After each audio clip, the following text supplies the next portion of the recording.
Tawag sa pagsamba. Pupurihin siya ng lahat ng tao, hari at prinsipe, lahat ng pangulo, babae at lalaki, mga kabataan, matatandang tao, kaliit-liitan. Sa ngalan ni Yahweh, magpuri ang lahat. Ang kanyang pangalay pinakamataas sa langit, at lupa'y maluwalhating ganap. Tayo pong lahat, siya'y nagpalakas sa sariling bansa, kaya pinupuri ng paniling madla. Ang bayang Israel, mahal niyang lubha. Purihin si Yahweh.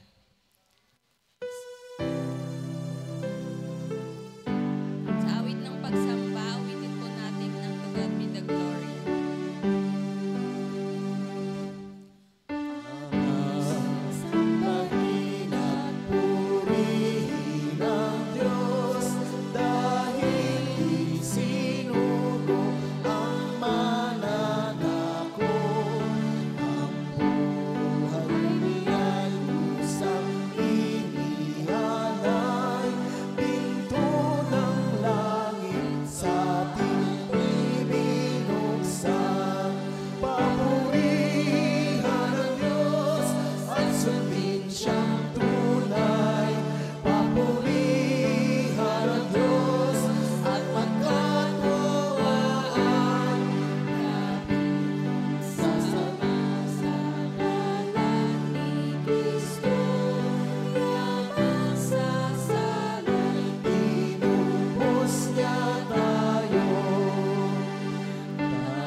Diyos naming mapagpala at makapangyarihan sa lahat, pinupuri ka namin at pinasasalamatan sa araw na ito na muli mo po kaming pinagtipon-tipon sa iyong bahay-sambahan upang aming mapakinggan at mapag-aralan ang iyong banal na salita. Patnubayan mo po ang iyong anak na maghahatid ng iyong mensahe. Ingatan mo po ang bawat isa na naririto na handang makinig, naway maisapuso at maisaisip namin ang bawat salita na aming mapakikinggan. Ang lahat ng ito ay tinataas namin sa pangalan ni Jesus. Amen.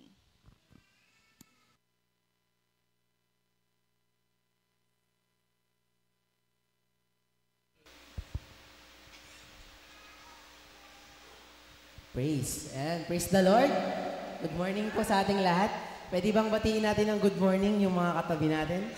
Good morning with a smile. Sige po, kung tayong lahat ay handa nang magpuri sa Panginoon, tayong lahat ay tumayo at palakpakan natin si Lord. Hallelujah. Purihin po natin ang King of Majesty.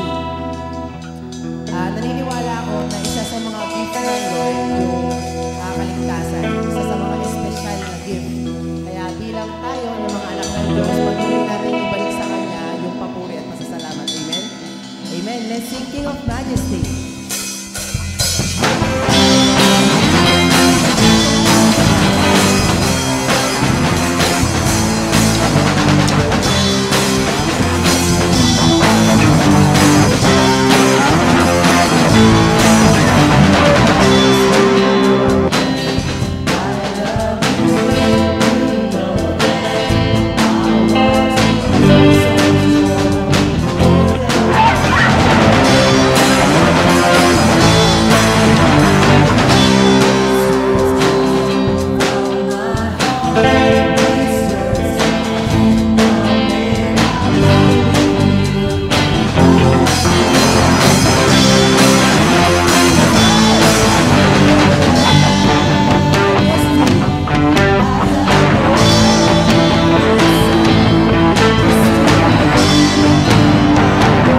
nagpapasalamat kami, Lord, sa blessing, Panginoon, ng pagliligtas mo sa amin, Panginoon. Kaya naman, Panginoon, hayaan mong may balik namin ang lahat ng ito sa pamamagitan ng pananampalataya namin, sa pamamagitan ng paglilingkod namin sa iyo, Lord. Lord, maraming salamat sa kalayaan na kami ay nagpupuri para sa iyo.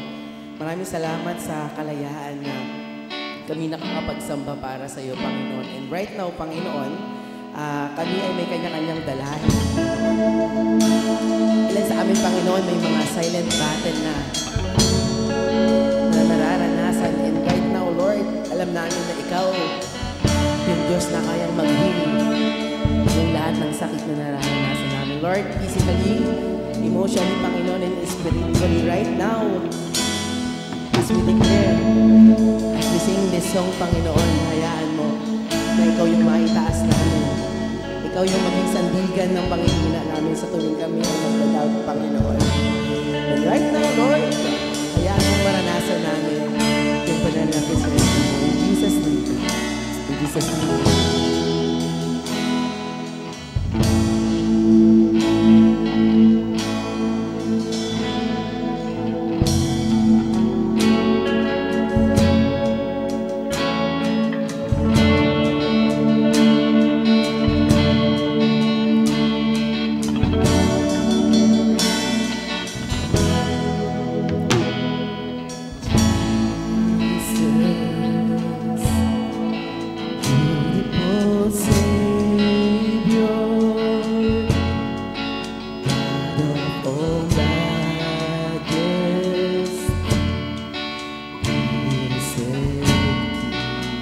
Lamb of God. Lamb of God.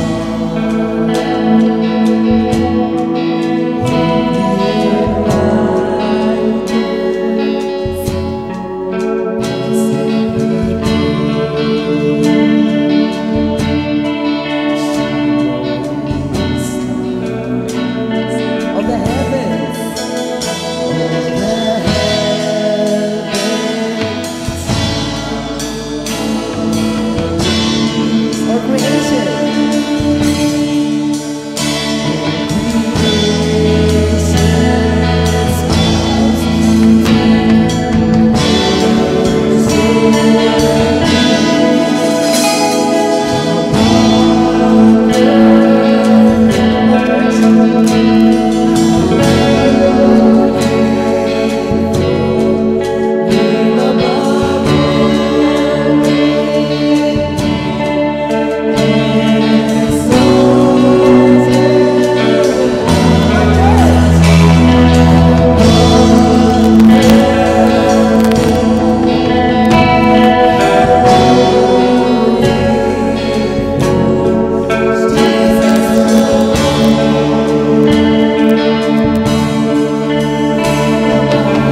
Si Yahweh ang aking pastol, hindi ako magkukulang.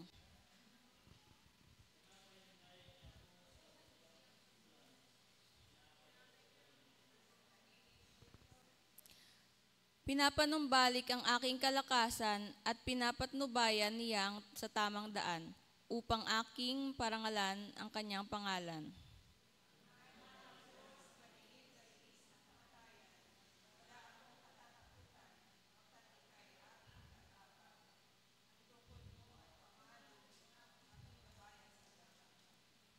Ipinaghahanda mo ako ng salo-salo na nakikita pa nitong mga kalaban ko. Sa aking ulo, langis ay ibinubuhos. Sa aking saro, pagpapalay lubos-lubos. Tayo pong lahat. Kabutihan, pag-ibig mo sa akin, di magkukulang. Siya'y makakasama ko habang ako'y nabubuhay. At magpapakailanman siya bahay, Yahweh, mananahan.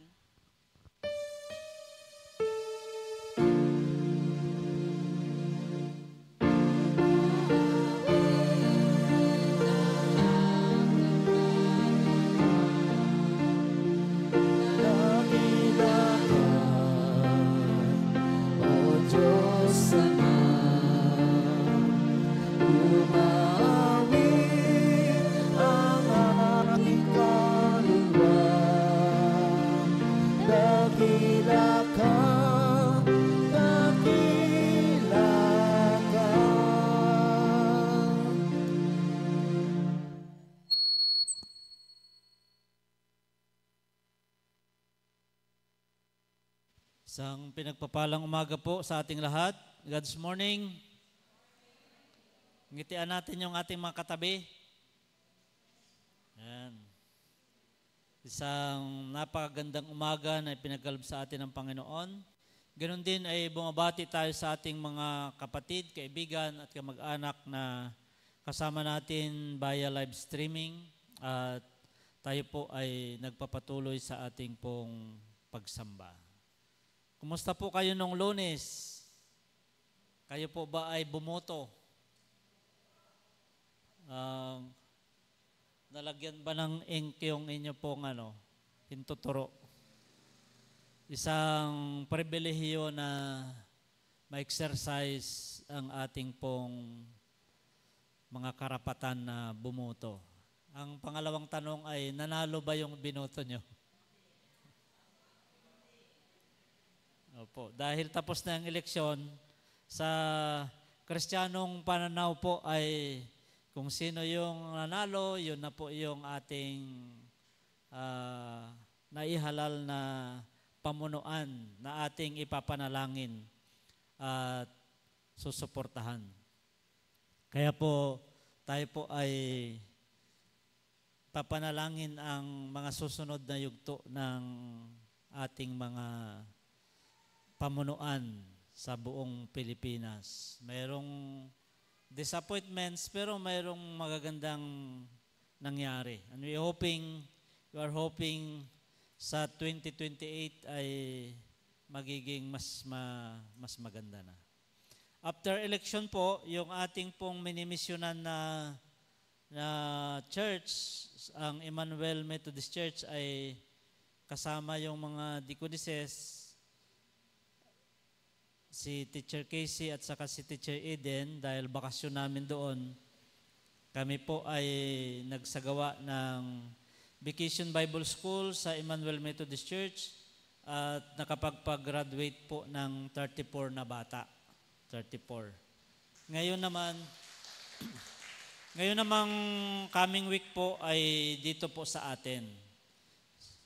Lahat ng mga kabataan o mga teachers at assistant teachers, mag-meet po kayo tomorrow para sa preparation. Ang ating pong Vacation Bible School ay May 20, Martes hanggang 23. Sa pamatawan po ay 9:30 a.m. to 11:30 a.m. sa Pulido Eugenio de Leon Compound. So, mayroon po tayong mga flyers mamaya na ipamigay natin doon po. Naghahanap pa po tayo ng isang center para it's either isabay o kaya ay hapon para 2 pong center po ang ating magawa. Pinag-iisipan po namin ang piyesta, ang ano pa ba yung isa doon?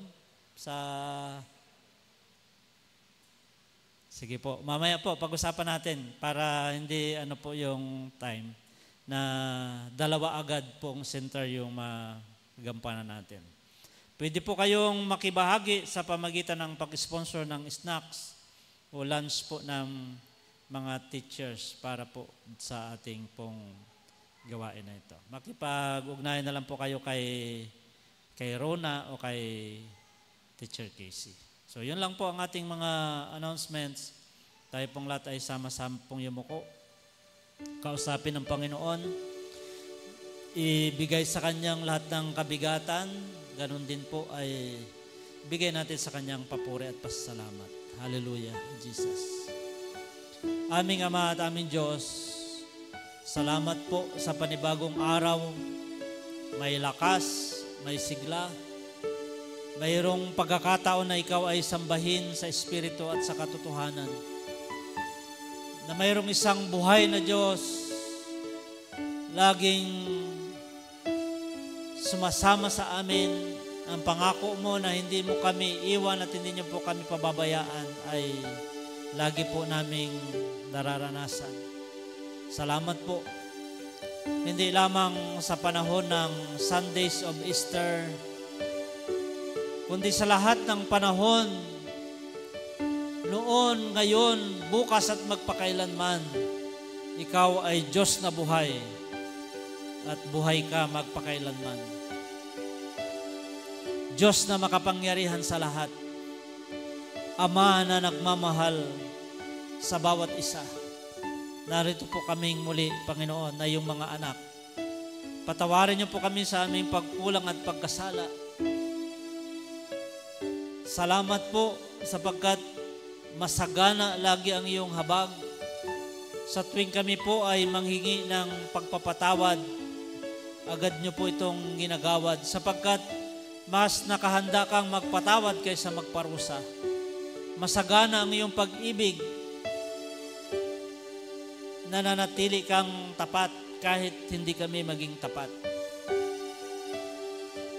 Subalit, tulungan niyo po kami na maging mabuting anak upang sa iyo, Panginoon, ay laging maging masunurin, sumunod sa ipinag-uutos mo, ganapin ang nais mo, at maging bahagi ng iyo pong pagmimisyon.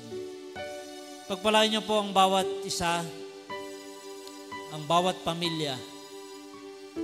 Maging sila, Panginoon, nakasama namin online, walang diferensya sa iyo ang distansya.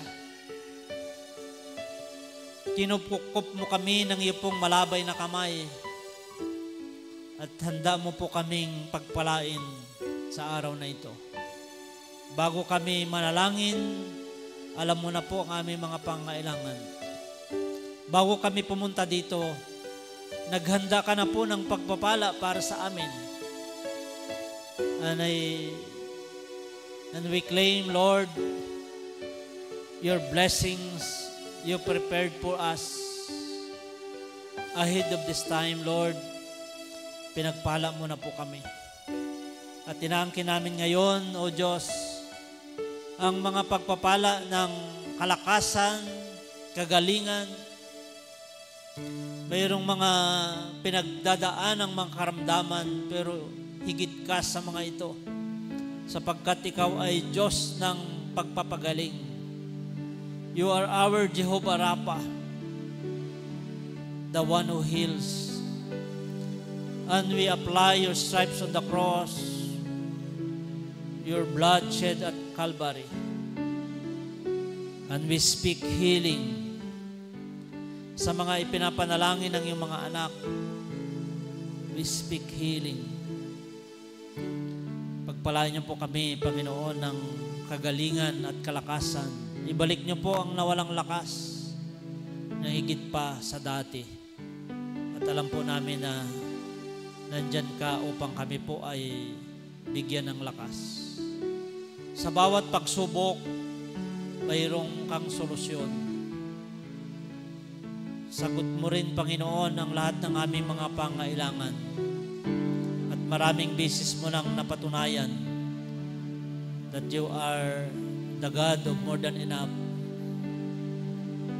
You're blessing us, O God, more than what we need.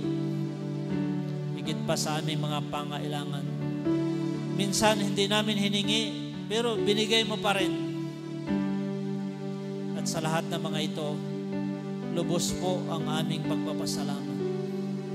Salamat sa mga panalangin na iyo pong pinakinggan at tinugon. Salamat, Panginoon, sa mga panalangin na ang tugon ay paparating pa lang. Tinuturuan niyo po kaming maging matyagang maghintay because you are preparing the best for us. Salamat po ng marami. Panalangin din namin, Panginoon, ang tagumpay ng aming mga anak na mga nag-aaral. Salamat sa karunungan, salamat sa tiyaga. Salamat, Panginoon, sa lahat ng mga pagpapala na aming nagamit, Panginoon, sa aming pong pagpapaaral ng mga anak. Ngayon, Panginoon, narito kaming muli. Nakikita mo po ang aming kalagayan at pangailangan at kami po ay humihingi sa iyo.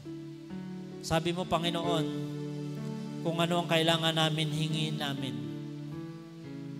Sapagkat ikaw po ay magkakaloob. Kung kami na masasama, kapag humingi ang aming mga anak, binibigyan namin sila. Ikaw pa kaya na may mabuting kalooban at kami po ay nagpapasalamat sa iyo.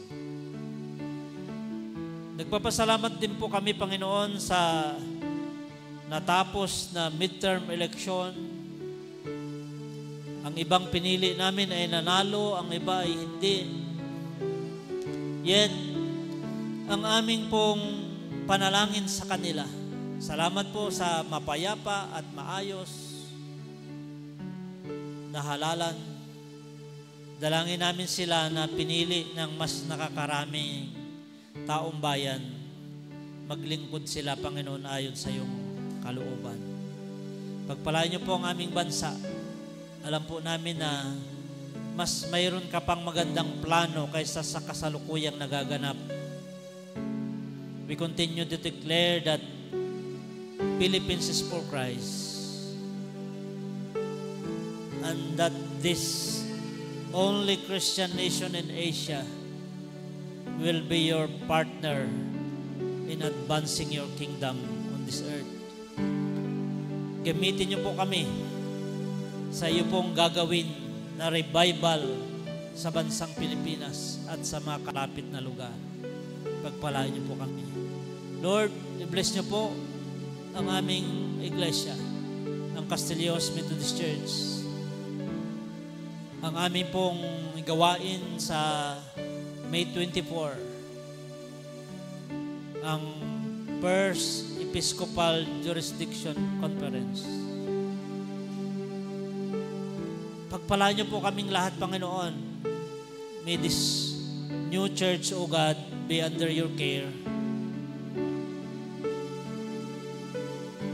Nakasunod po kami sa iyo kung ano po ang iyo pong gustong gawin namin. Pagpalain niyo po ang aming mga ministeryo sa mga bata sa Vacation Bible School at sa lahat ng ministeryo ng aming simbahan. Salamat po. I'm also praying for the silent prayers of my brothers and sisters. We offer them in thy throne of grace as we believe, O God, that the overflowing blessings is about to come today and for the coming days. This is our prayers in the name of the Father, the Son, the Holy Spirit. Amen. Thank you,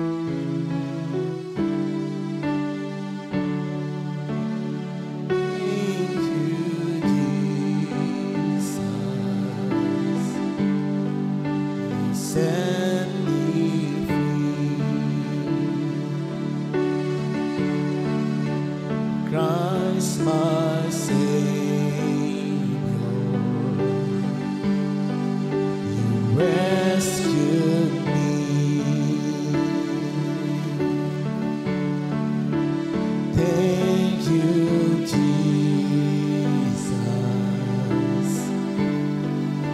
set me free.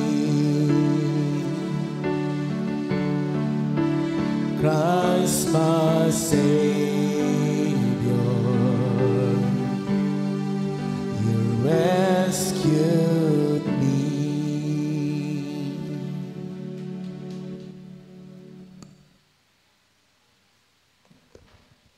Tinatawagan po ang mga bata para sa kanilang awit at sayaw.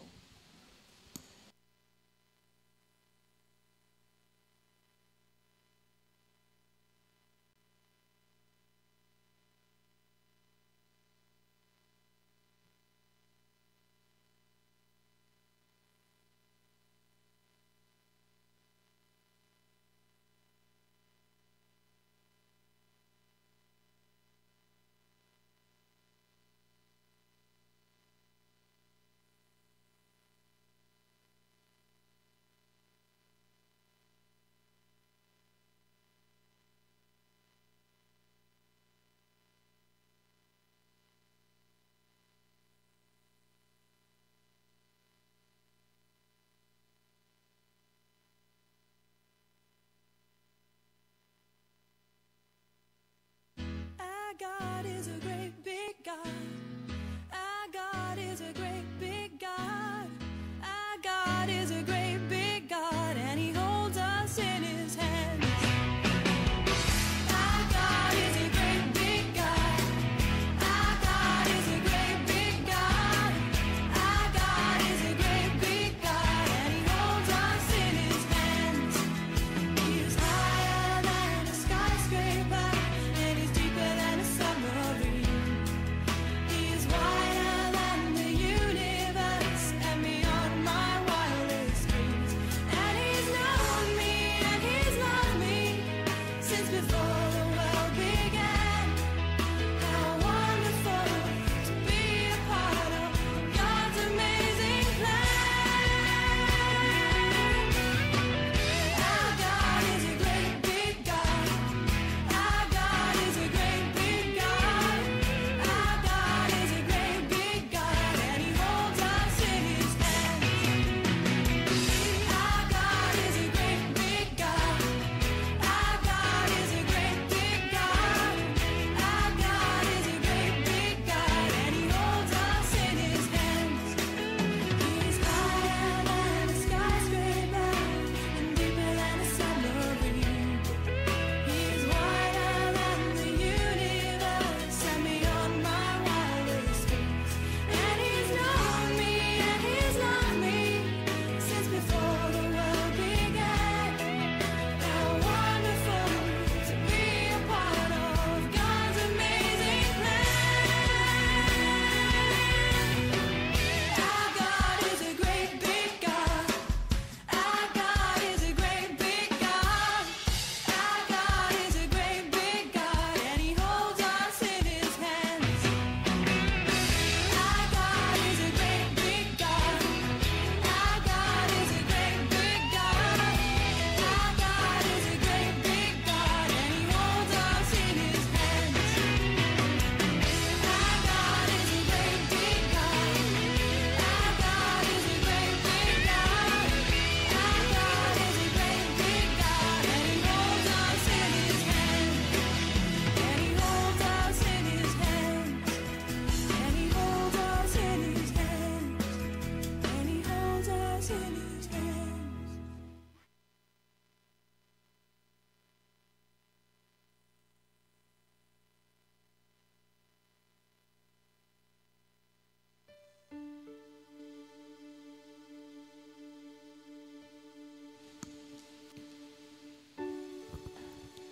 Let's pray. Aming Diyos na makapangyarihan sa lahat, pinupuri ka namin at pasasalamatan sa oras na ito, Panginoon. Maraming salamat po sa buhay ng bawat isa, lalong-lalo na ang mga batang nasa harap mo, Panginoon. Maraming salamat po sa araw-araw na paggabay sa kanila. Pakaingatan mo po sila sa kanilang paglalaro. Bigyan mo sila ng sapat na karunungan para sa kanilang pag-aaral, Panginoon. Pagpalain mo rin po ang kanilang mga magulang, Panginoon. Ilayo sila sa lahat ng kapahamakan. I-guide mo po sila sa pagpapalaki sa kanilang anak, Panginoon. Patuloy mo po silang bigyan ng siksik, liglig at umaapaw na pagpapala. Maraming salamat po ng napakarami. Ito po ang sama-sama naming panalangin sa pangalan ni Jesus. Amen.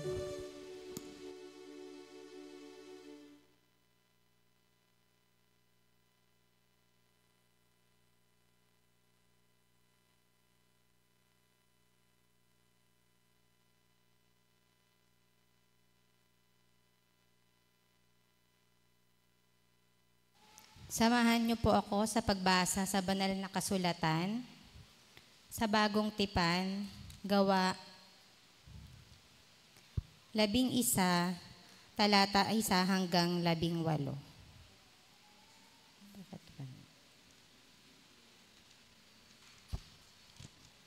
Ganito po ang mababasa. Nabalitaan ng mga apostol at ng mga kapatid sa buong Judea na may mga hintil na tumanggap na rin sa salita ng Diyos. Kaya't nang si Pedro'y pumunta sa Jerusalem, tinuligsa siya ng mga kapatid na nininiwalang dapat tuliin ang mga hentil. Bakit ka pumasok sa bahay ng mga dituling hentil at nakisalo pa sa kanila? Tanong nila. Kaya't isinalaysay sa kanila ni Pedro ang buong pangyayari. Ako'y nasa lungsod ng Joppa at nananalangin nang magkaroon ako ng isang pangitain. Mula sa langit ay ibinaba sa kinaroroonan ko ang isang tila malaking kumot na nakabitin sa 4 na sulok. Pinagmasdan ko itong mabuti at nakita ko roon ang iba't ibang uri ng hayop. Lumalakad at gumagapang sa lupa, mababangis at mga lumilipad. Pagkatapos ay narinig ko ang isang tinig na nag-utos, Pedro, tumayo ka, magkatay ka at kumain. Subalit sumagot ako, hindi ko magagawa iyan, Panginoon. Hindi ako kumakain ng anumang marumi o di karapat-dapat kainin. Muli kong narinig ang tinig mula sa langit. Huwag mong ituring na marumi ang nilinis na ng Diyos. 3 ulit na nangyari iyon at pagkatapos ay hinilas na pataas sa langit ang lahat ng iyon. Nang sandali ring iyon, dumating sa bahay na tinutuluyan ko ang 3 lalaking sinugo sa akin buhat sa Cesarea. Sinabi sa akin ng Espiritu na sumama ako sa kanila kahit sila'y mga hentil. Sumama rin sa akin ng 6 na kapatid na ito at pumasok kami sa bahay ni Cornelio. Isinalaysay niya sa amin na nakakita siya ng isang anghel na nakatayo sa loob ng kanyang bahay at sinabi raw sa kanya, magpadala ka ng mga sugo sa Joppa at ipasundo mo si Simon na tinatawag ding Pedro. Ipapahayag niya sa iyo ang mga salita na kinakailangan mo upang ikaw at ang iyong sambahayan ay maligtas. Nagsisimula pa lamang akong magsalita ay bumaba na sa kanila ang Espiritu Santo gaya ng nangyari sa atin noong una. At naalala ko ang sinabi ng Panginoon, si Juan ay nagbabautismo sa tubig, ngunit babautismuhan kayo sa Espiritu Santo. Kung binigyan sila ng Diyos ng kaloob na tulad ng ibinigay niya sa atin noong tayo'y manalig sa Panginoong Hesukristo, sino ako para hadlangan ang Diyos? Nang marinig nila ito, tumigil na sila ng pagtuligsa at sa halip ay nagpuri sa Diyos. Sabi nila, kung gayon, ang mga hentil man ay binigyan din ng Diyos ng pagkakataong magsisi at tumalikod sa mga kasalanan upang mabuhay. Ikalawang pagbasa sa Bagong Tipan. Tayo pong lahat ay tumayo.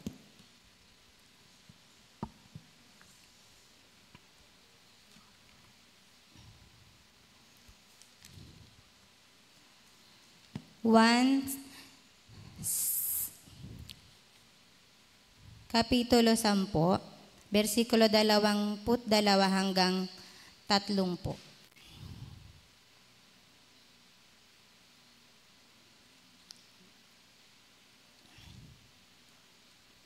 Taglamig na noon at kasalukuyang ipinagdiriwang sa Jerusalem ang pista ng pagtatalaga ng templo.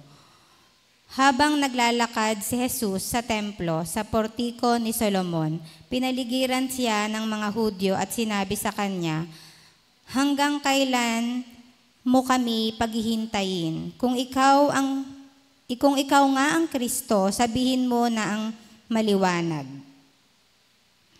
Sumagot si Jesus, "Sinabi ko na sa inyo, ngunit ayaw ninyong maniwala. Ang mga ginagawa ko sa pangalan ng aking Ama ang nagpapatotoo tungkol sa akin. Ngunit ayaw ninyong maniwala sapagat hindi kayo kabilang sa aking mga tupa. Nakikinig sa akin ang aking mga tupa. Nakikilala ko sila at sumusunod sila sa akin. Binibigyan ko sila ng buhay na walang hanggan. Kailan may hindi sila mapapahamak at hindi sila maaagaw sa akin ninuman. Ang aking Ama na siyang nagbigay sa kanila sa akin ay lalong dakila sa lahat at hindi sila maaagaw ninuman sa aking Ama. Ako at ang Ama ay iisa." Pagpalain po tayo sa banal na salita.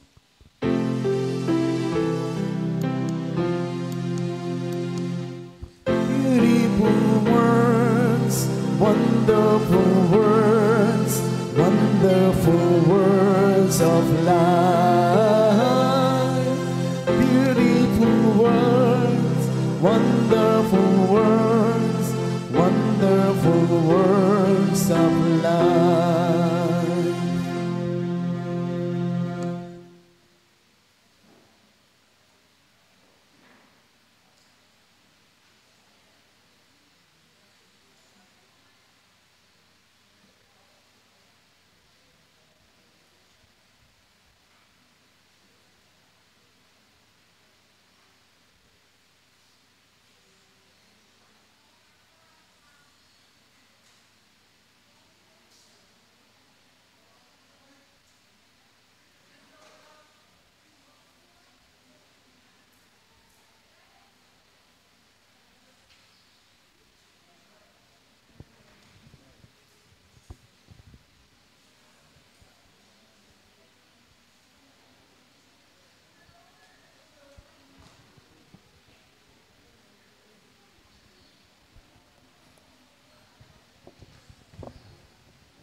Serving you for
Purihin ng Panginoon sa napagandang mensahe ng awit.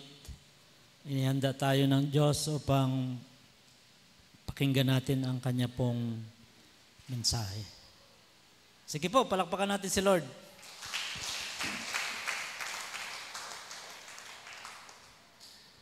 We are on our 5th Sunday of Easter, and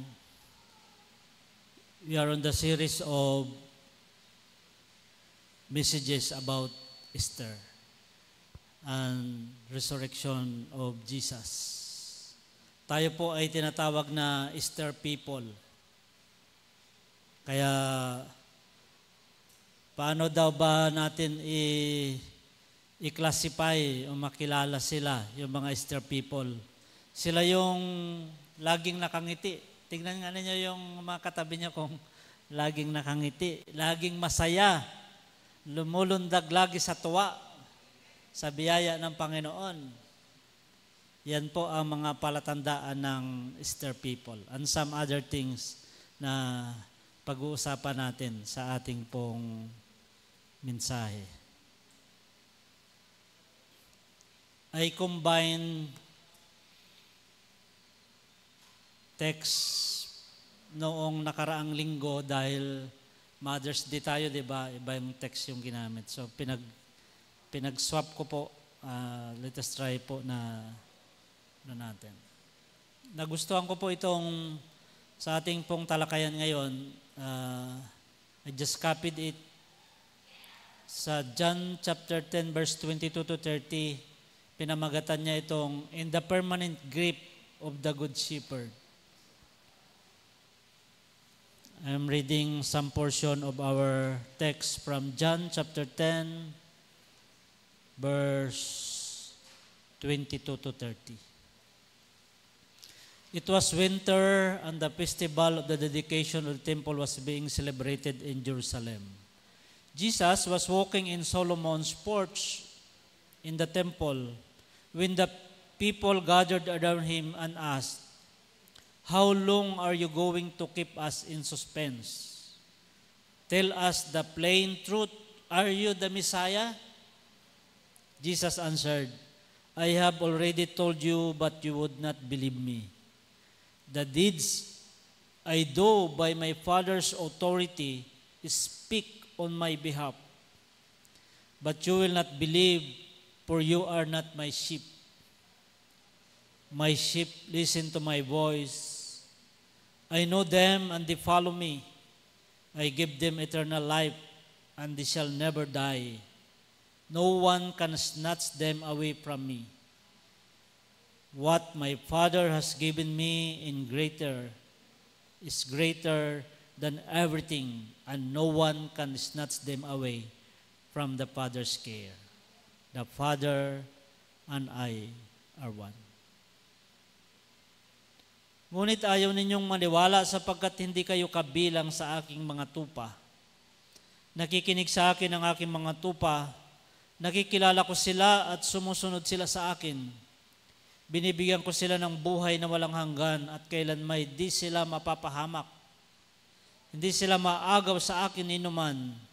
Ang aking Ama ay nagbigay sa kanila, sa akin, ay lalong dakila sa lahat at hindi sila maagaw ninuman sa aking Ama. Ako at ang Ama ay isa. Just pray. Father God, we come to your presence. Jesus, our Lord, you're our teacher. We want to hear your voice. Pakinggan namin ang iyong tinig at ang iyong aral. Sa buhay namin ito, Panginoon, at magiging bahagi ng aming buhay magpakailanman. Bigyan niyo po kami ng karunungan na mag-usap, mag-aral sa iyong banal na salita. Gawin niyo pong buhay mga ito para sa amin, sapagkat diyan po nakasalig ang aming pagtitiwala at pananampalataya. Samahan niyo po kami at pagpalain sa pangalan ng aming Panginoong Kristo. Amen at amen. Familiar verse from John chapter 10. ito yung sentro ng kwento tungkol sa parable of the shepherd. Ang John chapter 10 verse 10 na nagsasabi sa Tagalog, kaya lamang pupunta rito ang magnanakaw ay upang magnakaw, pumatay at magwasak. Ang sabi ng Panginoon, I have come that they may have life and that they may have it more abundantly. Naparito ako pa mga tupay magkaroon ng buhay, isang ganap at kasiyasiya. Sa buong chapter ng John chapter 10, sa Psalm chapter 23 at marami pang teksto ay nagsasabi ng ating Panginoong Kristo that Jesus is the Good Shepherd.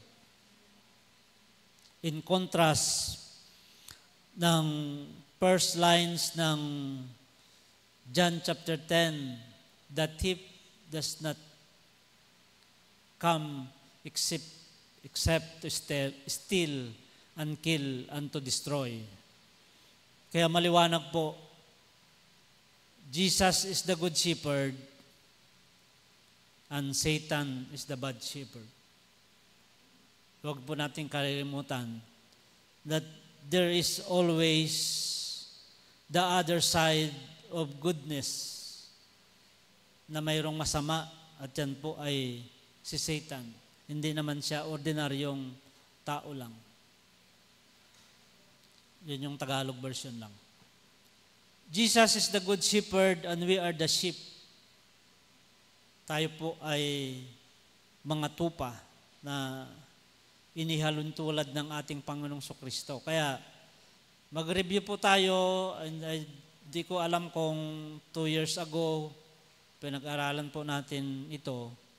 Meron pa akong nakitang article sa Sheep 101 at dito ko ibinatay na bakit itinulad tayo ng ating Panginoong Kristo sa tupa. Ba't hindi na lang ibang hayop? Diba? Maraming kwento, tapos ibinabalik tayo sa ng ating Panginoong Kristo sa kanyang mga parable, maging nga sa Old Testament, diba? Yung Awit chapter 23. Bakit nga ba tayo po ay inihalintulad sa tupa? Yon, sa Sheep 101, mayroon siyang sinasabi na ganitong mga pag-aaral, sheep packs. Yung sheep po, ang tupa, katulad ng tao, mayroon siyang 32 teeth. 32 ba yung ano natin? Siyempre ngayon hindi na 32. Tapos mayroong yung have 4 stomach compartments, sabi po niya. Ang sheep become stressed when isolated, parang tao. Ito maganda po. Kasi mayroong, hindi ko alam kasi ang isip ko noon, mayroon akong nabasang isang article, parang pinapasabalian nitong yung ano na ito, na ang sheep, mahina yung kanyang memory. Pero parang hindi siya tugma dito. Kasi sabi niya, can remember faces for over 2 years. Pag nakita ka niya, ikaw ang nagpastol sa kanya, pumunta ka ng ibang lugar, after 2 years babalik ka, kilala ka pa niya. Ibig sabihin, hindi malakas po yung kanyang memory. Ngayon, binalikan ko po yung aral na nabasa ko noon at hindi naman talaga binibigyan ng na mahina yung kanyang memory, bakit siya nawawala o nalilihis ng landas. Siya po ay nearsighted. Malapit lang yung kayang makita ng kanyang mata. Kaya hindi niya alam, bangin na pala, hindi niya alam na yun na pala yung ibang lugar na yung kanyang kinaroroonan kapag sila po ay pinapastulan. And that's the story behind the parable na ang sheep, kailangan ng shepherd. Kailangan niya ng pastol. Kaya pinapastolan siya. So, kasama po doon sa article na Ship has no sense of direction. Yung bang, hindi talaga siya nakapokus na gano'n. Lagi ko pong naihahalimbawa, kasi nung bata pa ako, nakatira ko sa lolo ko, ang trabaho ko po ay magpastol ng baka at kalabaw. At hindi ko makalimutan na yung kalabaw, alam niya lagi kung saan mo siya, parang mayroon siyang sense of direction. Inalis mo siya sa pinagtutulugan niya, alam niya na kung saan mo siya, saan yung pastulan na pinagdadalan mo sa kanya. At kapag mainit na, kapag kinalag mo siya doon sa pastulan na pinagdadalan mo sa kanya, alam niya, kahit na bitawan mo lang siya, tatakbo na siyang pupunta sa pinagpapainuman. Ibig sabihin, mayroon siyang sense of direction. Yung ship, wala po siyang ganon. Nagpa-follow lang siya doon sa direction na binibigay sa kanya ng shepherd, ng pastor. Kaya ginaguide yan ginaguide lagi. Mayroong, hindi pwedeng walang baston yung pastol. At yung baston niya, espesyal, may pangkalawit para pwedeng ipang-agaw kapag siya po ay nasa panganib. Number 2 po, according to Ship 101 information, sheep are defenseless. Hindi nila kayang ipagtanggol yung sarili nila. Hindi sila lumalaban. Hindi sila nakikipag-away. Yun po yung characteristic nila. Kaya yung mga tupa, sabi tupa tayo, hindi tayo dapat nakikipag-away. Defenseless yung tupa. Another one, yung tupa, hindi niya kayang tulungan yung sarili niya. Kapag napatihaya siyang ganon, hindi siya makabangon mag-isa. Kikita po natin yung na ipinapakita po yung karakteristik o kung ano yung tupa, mayroon siyang pangangailangan na Gano'n naman tayo, di ba? Na aside from kailangan talaga natin ng isa't isa. Di ba? Yung no man is an island, kailangan mong kapitbahay mo, kapwa mo. Pero dito po, ipinopoint dito sa kalagayan ng tupa na kailangan niya ng pastol. Yung mga niya. Number 4 na ba to? Sheep are emotional. At nakaka-recognize po siya ng shepherd's voice. Ayun nga, sabi natin kanina, alam niya palang kilalanin yung mukha. More than that, ay natatandaan niya yung tinig. Alam niya kung yun yung pastol. Yung tinig ng pastol. Alam niya yung tinig ng pastol. Sheep not meant to carry burdens. Hindi siya pangkargahan.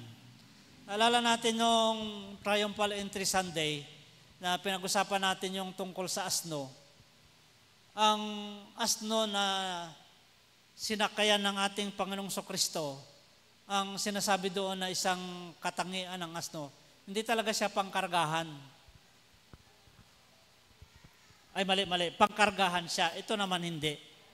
Yung asno, ang kanya pong karakteristik ay nilalang siya para pagkargahan siya ng mga kargada. Pero po ang tupa, hindi mo yan po pwedeng magamit para pagkargahan mo ng mabigat. Kaya di ba, yun po, yung karakteristik din natin, nagpapakita na kapag patong-patong na yung bigat, di ba, hindi na natin kaya. Ang ibig sabihin po, yung offer ng ating Panginoon, sino man sa inyo ang nabibigat ang lubha, sabi ng Panginoon. Kailangan natin ang Panginoon kasi hindi natin kayang mag-carry ng mabigat. And one last, marami pa po, pinili ko lang ito. Sheep cannot cure for themselves. Yung yung madumihan siya. Kapag naputikan siya, hindi niya kayang yung aso, mag-dive yan sa tubig Yung kalabaw, yung pusa, lilinisin niya yung sarili niya kapag nadumihan siya o pag nasugatan siya, pero siya po, hindi. Kaya po, ang makita natin, yung tupa, kailangan niya ng pastol at ganun din po tayo. Actually, according to study, hindi lang basta yung pangangailangan ng tupa sa pastol ay kailangan niya ng pastol araw-araw. Hindi siya mabuhay, hindi niya alam kung, halimbawa, parang, isang buwan na tinuturuan. Parang ganito, according to study, kapag mayroon kang gustong gawin na maganda, halimbawa, gusto mong laging magbasa ng Bible, hindi mo naman habit. According to study, do it consistently in 21 days. Halimbawa, gusto mong magbasa lagi ng Bible every morning, hindi mo naman dati ginagawa. Do it consistently 21 days. Magiging habit mo daw siya. Yung tupa, wala po siyang ganon na kailangan talaga niya, sheep need repeated direction daily. Kaya naisip ko na tayo na mga tao, kailangan natin ang Panginoon araw-araw. Kung maalala natin, yung prayer, bigyan niyo po kami ng aming kakanin araw-araw. Bakit kaya hindi lingguhan? O kaya 15:30 kasi yun naman yung sahod, di ba? Pero yun po yung reason na we need God, we need our Lord daily. Kailangan natin siya araw-araw. Yung pang isang koneksyon, sabi ng ating Panginoon kay Joshua, sabi ni Yahweh, meditate my word. Ano yan? Day and night. Everyday din yun. Kailangan natin ang Panginoon araw-araw sa buhay natin. Kaya nga po, kapag mayroon tayong Panginoon, sabi sa Psalm 23, if the Lord is my shepherd, I shall not want. Wala na tayong hahanapin pa lahat ng pangailangan ibigay ng Panginoon. Because He leads me beside still waters. He restores my soul. He leads me in paths of righteousness for His name's sake. Ito pa yung isang kababasa ko lang kaninang madaling araw. Yung tupa, mayroon kasi nagsabi sa akin, kaninang madaling araw, may binabasa akong article, nabasa ko, na sabi nung mayroon kasi akong isang lote sa Santa Cruz. Sabi ko doon sa kasama ko, sana malagyan natin ito ng kambing para may kakain. Tapos mayroong nakapagsabi sa akin, maganda pong ilagay mo dyan, tupa. Kasi yung kambing, pansinin po ninyo siya, pag may kambing po kayo, hindi siya yung ubusin niya talaga na ang sabi nila, ang tupa para siyang grass cutter. Pudpudin niya talaga. Pero kaninang madaling araw, may nabasa akong article, hindi lang niya basta pudpudin, mamamatay yung kasi bubungkalin pa niya. Halos maubos na ganon. Kaya siya igina-guide kasi para hindi masira yung damo dito, i-guide mo siya, doon muna siya kakain sa isang araw. At ayaw niya pong uminom sa umaagos na tubig. Kaya papansin na natin dyan, He leads me beside still waters. Doon lang sa tahimik. Walang agos, walang alon. Hindi siya pwedeng doon. He restores my soul. He leads me in paths of righteousness for His name's sake. Jesus is really our good shepherd. Amen po. Napakapalad po natin kasi mayroon tayong pastol. He offered Himself and He is always available every day. Di ba tayo sa ating mga anak, hindi naman tayo available every day. Meron akong nabasa na nakakaiyak na nakakaiyak na sulat ng isang bata, ng isang young people na magpapakamatay na po sa hindi ko sigurado kung Facebook o ano. Ang niya, hindi niya na-feel yung love ng kanyang parents. Hindi tayo laging available. But thank God, Jesus, the Good Shepherd, is always available 24/7. Walang pagkakataon na kailangan mo siya na wala siya. Sabi ko nga po, lahat ng segundo ng buhay natin nandyan ang Panginoon para sa atin. At ito po yung pinaka matinding ini-offer ng Panginoon ng kanyang pagiging shepherd. The Good Shepherd sacrifices his life for the sheep. Ibinigay niya. He offered himself, hindi lang para, gagabayan ko kayo araw-araw. The Good Shepherd sacrifices himself, sacrificed his life, died on the cross for us, sa atin na kanyang mga tupa.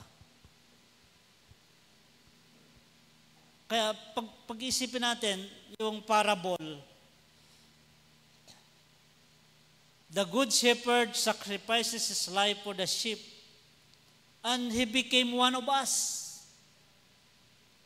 Diba, tignan natin yung siya yung ikalawang persona. He is the darling of heaven. He is the king in the kingdom. Pero kailangan niyang ibigay yung sarili niya. Kailangan niyang maging tao. Because for him to sacrifice himself for us, to be an atonement ng ating mga kasalanan, para maging alay siya ng kasalanan, kailangan niyang maging tayo. Yung pagdadaanan niyang kailangan niyang maging tao. Pero hindi lang nahinto doon, di ba? Yung sinasabi ni Pablo sa Philippians, in being a human, he became slave. Kailangan niyang maging alipin. Kailangan niyang magpakumbaba. Iwinaksin niya lahat ng kanyang katangian ng pagiging Diyos. And he offered himself to die on the cross. Yun po yung pinagdaanan ng ating Panginoong Kristo. He became one of us. Kahit na tayo po ay hindi karapat-dapat. Kaya sa natin dyan, magandang makita natin dito, the shepherd became the lamb.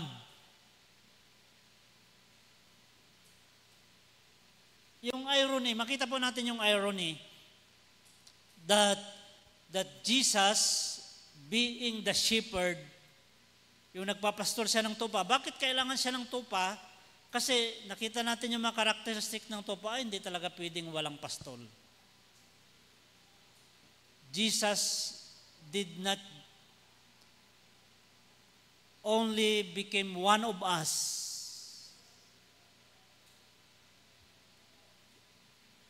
He became the lamb. Siya po yung tupa. Parang isipin natin, yung kalagayan ng tupa na kailangan araw-araw ang Diyos, yun yung pinuntahan niya. Nagkatawang tao siya. At itong sentence na ito, the shepherd became the lamb. The lamb representing Jesus. Yung lalaking tupa, kordero na walang kapintasan na ialay para sa atin. And the lamb died for the shepherd. Parang yung irony nga, not exactly for the shepherd, but for the people. Nilagay ko ba dyan? Hindi. The lamb died for the people. Yung shepherd, nirepresent niya yung lamb for him to die for the people. Parang, for him to die for the shepherd, is siya yun.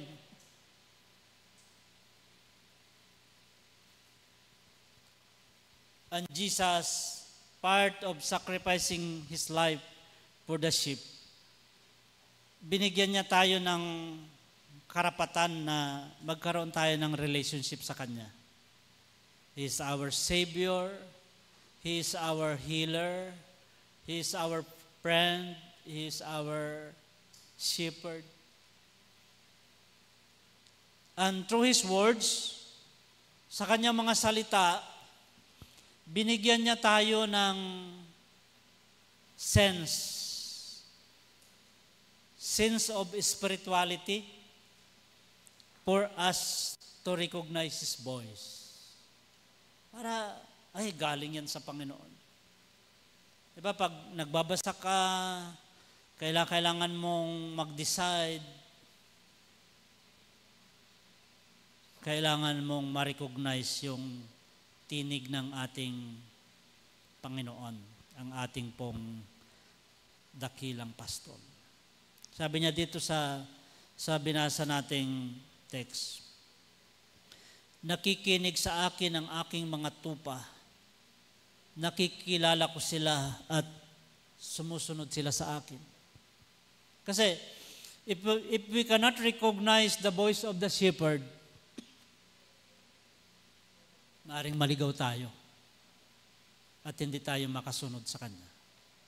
So kailangan natin siyan. Balikan natin yung we need repeated direction daily. Kaya may bilin na let us meditate the Word of God day and night. So magkakarugtong po sila. For us to recognize His voice, for us to follow Him, para makasunod po tayo sa Kanya. Minsan, yung bang inisip natin, parang hindi na ako nakakasunod sa Panginoon kasi may problema, may pagsubok, mayroong ganito. Pero mayroong sinabi si Jesus Sabi niya, if you want to follow me, deny yourself, carry your cross. So, ibig sabihin, hindi naman talaga totoo yung if you are following Jesus, walang problema, walang ganito, walang negative things. Ang ipinangako ng Panginoon, nandyan siya para sa atin. Mayroong direction na ipinagkakalob niya sa atin. And He promised eternal life. Nakikinig sa akin ang aking mga tupa, nakikilala ko sila, sumusunod sila sa akin, binibigyan ko sila ng buhay na walang hanggan.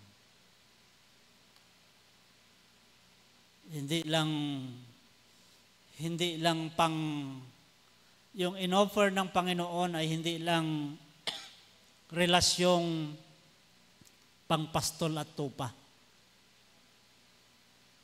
kundi hanggang sa dulo, siya yung Panginoon natin na nagbigay sa atin ng buhay na walang hanggan.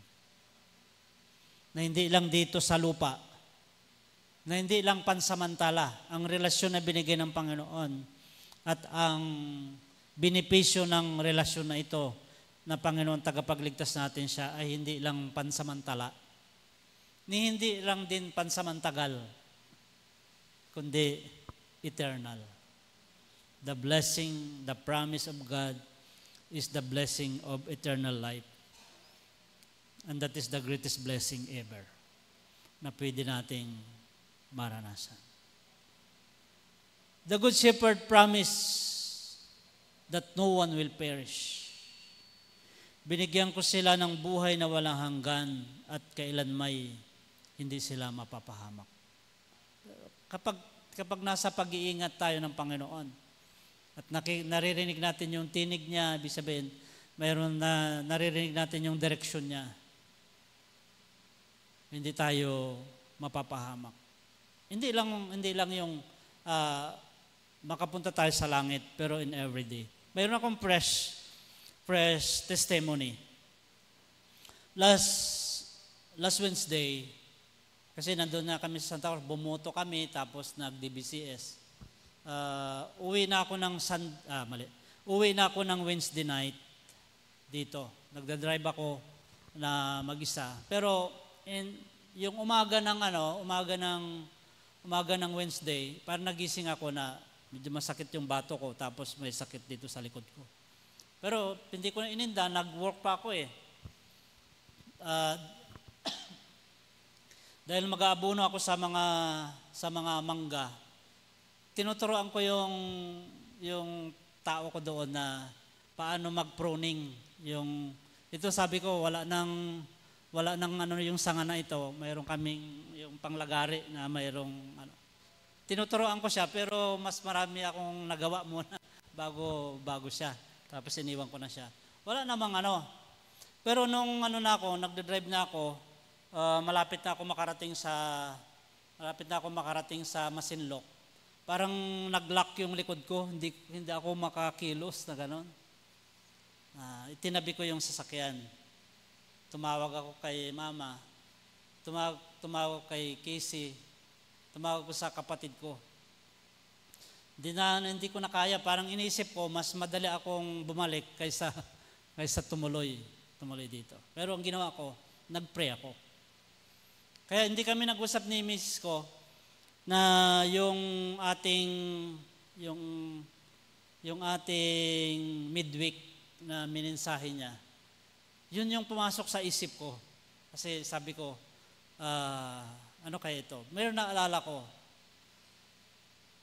yung kwento ni King Ezekias. Because that was the story we claim nung nagkaroon ako ng colon cancer. At yung aking successful surgery at yung hindi ako nag-chemo, na negative yung finding sa akin ng anumang cancer cells sa katawan, yun yung claim ko na I know that my life is part of the extension. And at least 15 years.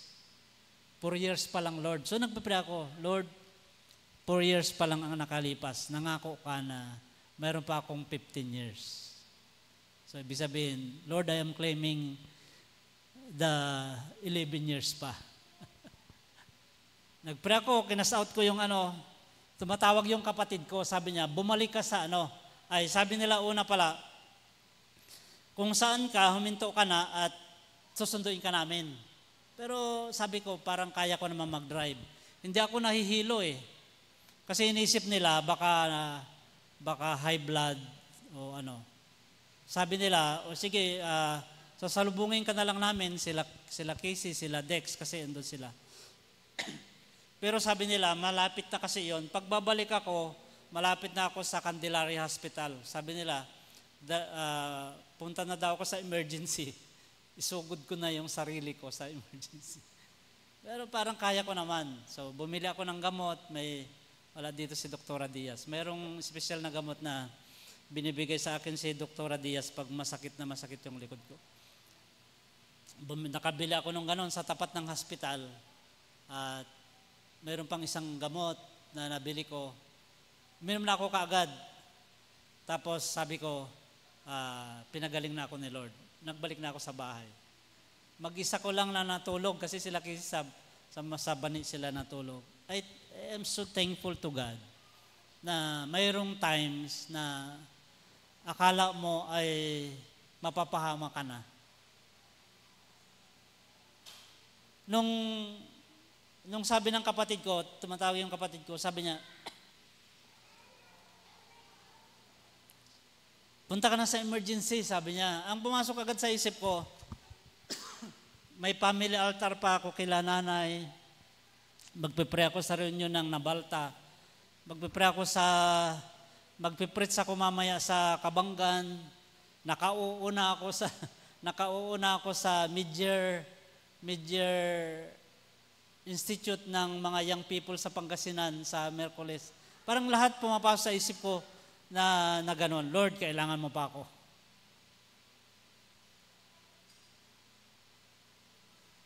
At sabi po, if you want to have more life, give God the reason for Him to give you what you want. Diba, minsan nagkakasakit po tayo, di ba? Nagkakasakit. Bigyan daw natin ng Panginoon ng reason. Para, yung doon sa message ng midweek ni Miss ko, nakaano na yan ang buhay natin nakatakda na. Pero ang magandang balita, doon sa kwento ni Haring Ezekias, ang Panginoon nagbibigay ng extension. At yun po ang magandang i-claim natin. Ituloy na po natin. He promised no one will perish.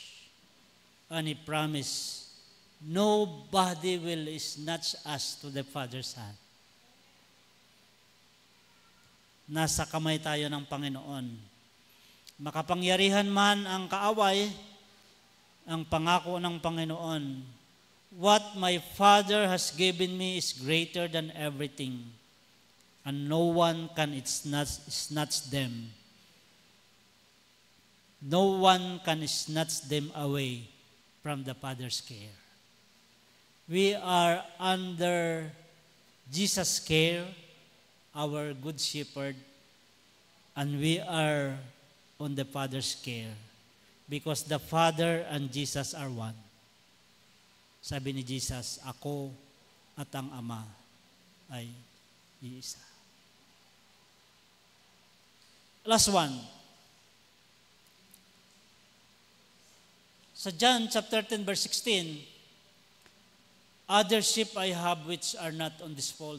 Sabi ni Jesus, mayroon pang mga tupa ako wala dito sa kulungan na ito. Anong sabi niya? I have to bring them as well, and they shall hear my voice, and there shall be one flock and one shepherd.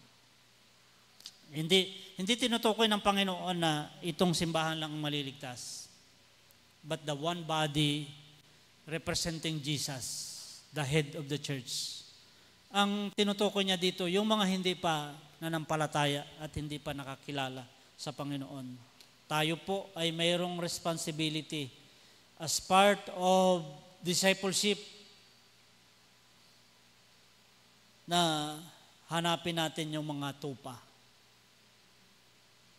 Isingit lang po natin yung kwento ng Acts 11 na binasa sa atin ni Jamaica. Si Peter, maalala natin po na si Peter, siya po yung naging tagapanguna ng early church. Si Pablo, siya yung parang isinugo sa mga hintil. But this story in Acts chapter 11 verse 1 to 18, si Pedro mismo, mayroon siyang pangitain na mayroong malaking kumot, nandyan yung lahat ng klase ng hayop, bumababa sa kanya galing sa langit. Sabi ng Diyos sa kanya, tignan mo, nakita niya na yung mga ibang hayop doon ay ayon sa kanilang kautusan ay marumi. Sabi ng Diyos sa kanya, kumuha ka, kumatay ka at kumain ka. Panginoon, sabi niya, hindi po ako kumakain ng marumi. Sabi nung tinig na naririnig niya, lahat ng nilinis ng Diyos ay pwede nang kainin. So yan yung ginagamit natin, bakit kumakain tayo ng dinuguan. But the story is more than the permission na kumain ka ng kahit walang kaliskis, pwede mong kainin. Parang ganon. Yung story, it is about the salvation of everyone. Na mismong si Pedro, naranasan niya nagsasalita pa lang siya, bumababa yung banal na espiritu sa lahat ng mga hintil na nakikinig ng kanyang salita. That salvation is for everyone. Sa lahat ng mga tao, ito daw laging isipin natin. Naglalakad ka, namamalingki ka, nasa mall ka, isipin mong lahat ng tao ililigtas ng Diyos. Walang tao na isip natin na hindi maliligtas. Walang kasing sama na hindi pwedeng iligtas ng Panginoon. Kasi sabi niya, for God so loved the world. He gave His only one and only Son, that whoever believes in Him shall not perish, but have eternal life. Gagamitin tayo ng Panginoon para sa Kanya pong pagliligtas.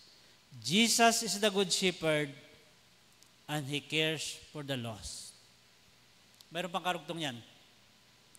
He cares for the lost, He cares for the less, and He cares for the last.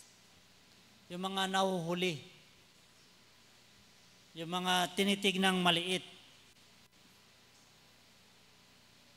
yan yung mga panguna. Yung nawawala, the lost, the last, and the least. Yan mga yan, ang gusto ng Panginoon na unahin nating lingapin. Kaya natin ginagawa yung mga ministry natin sa Panginoon. Last one po. This is an important challenge. Magpagamit tayo sa Panginoon. Sabi niya po dito, Jesus leaving the 99 to find one seems so pointless. Kapag pag-aralan mo daw mabuti yung parable na iniwan ng pastol yung 99 para hanapin yung isa, parang hindi fair, hindi makatarungan. Kasi paano kung mayroong mangyari doon sa 99, hahanapin mo lang yan yung isa.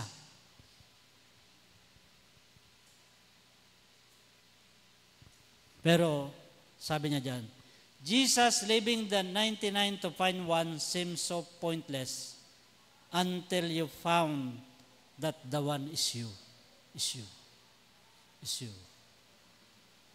Hanggat hindi mo maisip na one time in the life of this universe, Jesus left the 99, leave the 99 to find you, to find me.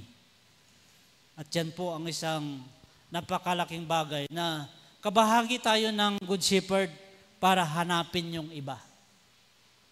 Maranasan ang biyaya ng kanya pong pag-ibig at ng kanyang pagliligtas.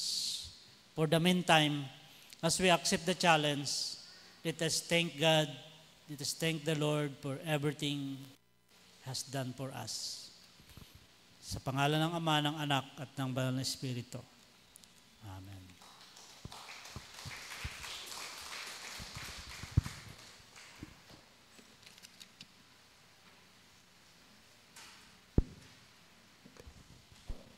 Nasa panahon po tayo ng paghahandog.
ng pagpapala.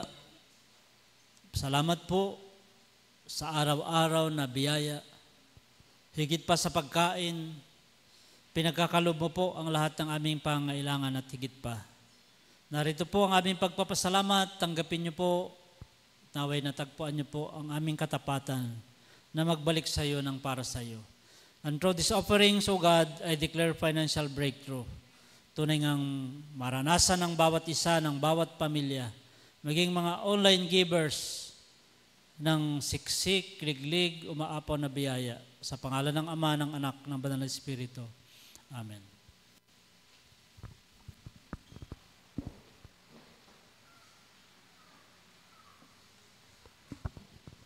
Para po sa awit ng pagtatalaga at pagpasasalamat, awitin po natin ng Savior like Shepherd, lead us.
Lubos po kaming nagpapasalamat, Panginoon.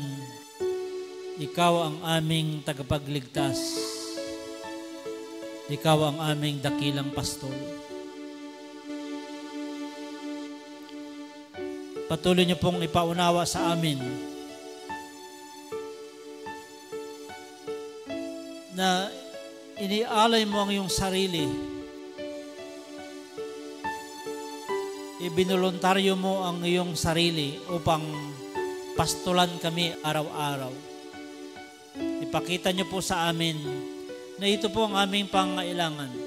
Hindi po kami mabuhay, hindi po kami mapapanuto, hindi po kami magtatagumpay kung wala ka na aming dakilang pastor. Salamat po sapagkat naging katulad ka namin. Kami na mga tupa ay inari mong maging kordero na mamatay at ialay upang bayaran ang aming mga kasalanan. Tunay nga po na ikaw ang dakilang pastol. Iniaalay mo ang iyong buhay para sa amin. Narinig po namin ang iyong panawagan na marami ka pang mga tupa na wala sa iyong kulungan. Makiisa po kami sa iyo pong misyon, sa iyo pong layunin. Tulungan niyo po kami na magampanan namin ang pakiusap mong ito para sa amin. Lord, pakinggan namin ang iyong tinig at sumunod kami sa iyo. Tulungan niyo po kami na lagi naming makita ang iyong direksyon sa pamagitan ng iyong banal na salita. At pagpalain niyo nga po kami. Bilang isang kawan, kami po ay nagpapasakop sa iyo.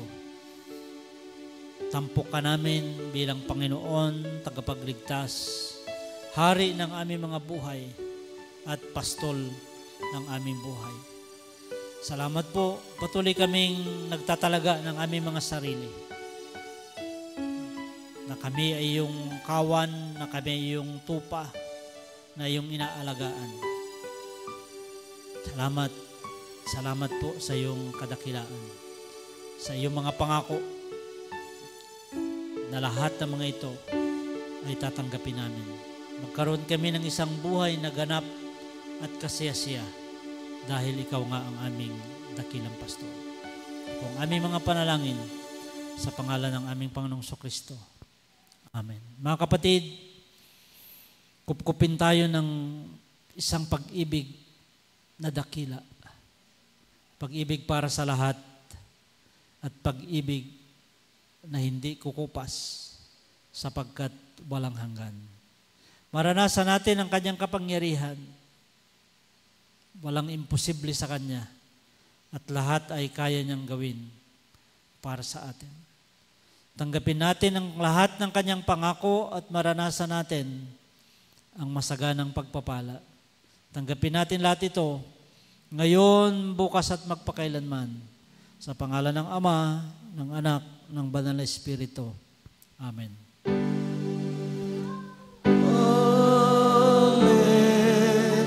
Amen. Amen.